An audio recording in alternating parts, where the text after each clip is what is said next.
الرحمن علم القرآن خلق الإنسان علمه البيان.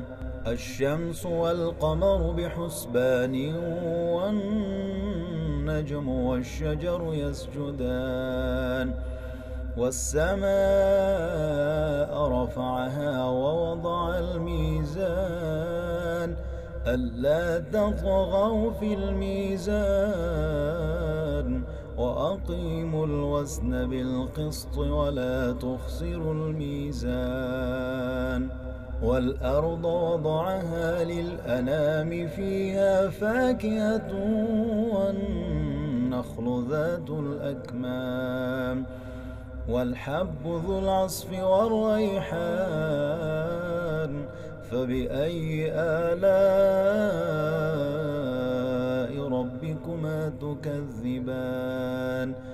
خلق الإنسان من صلصال كالفخار وخلق الجان من مارج من نار. فبأي آلاء ربكما تكذبان. رب المشرقين ورب المغربين. فبأي آلاء ربكما تكذبان.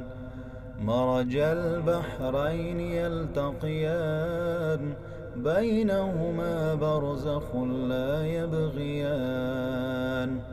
فبأي آلاء ربكما تكذبان. يخرج منهما اللؤلؤ والمرجان. فبأي آلاء ربكما تكذبان. وله الجوار المنشآت في البحر كالأعلام. فبأي آلاء ربكما تكذبان.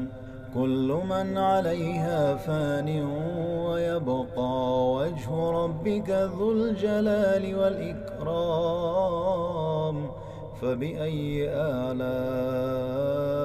ربكما تكذبان. يسأله من في السماوات والأرض كل يوم هو في شأن. فبأي آلاء ربكما تكذبان. سنفرغ لكم أيها الثقلان. فبأي آلاء ربكما تكذبان. يا معشر الجن والإنس إن استطعتم أن تنفذوا من أقطار السماوات والأرض فانفذوا لا تنفذون إلا بسلطان. فبأي آلاء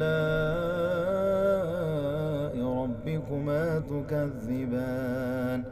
يرسل عليكما شواظ من نار ونحاس فلا تنتصران. فبأي آلاء ربكما تكذبان.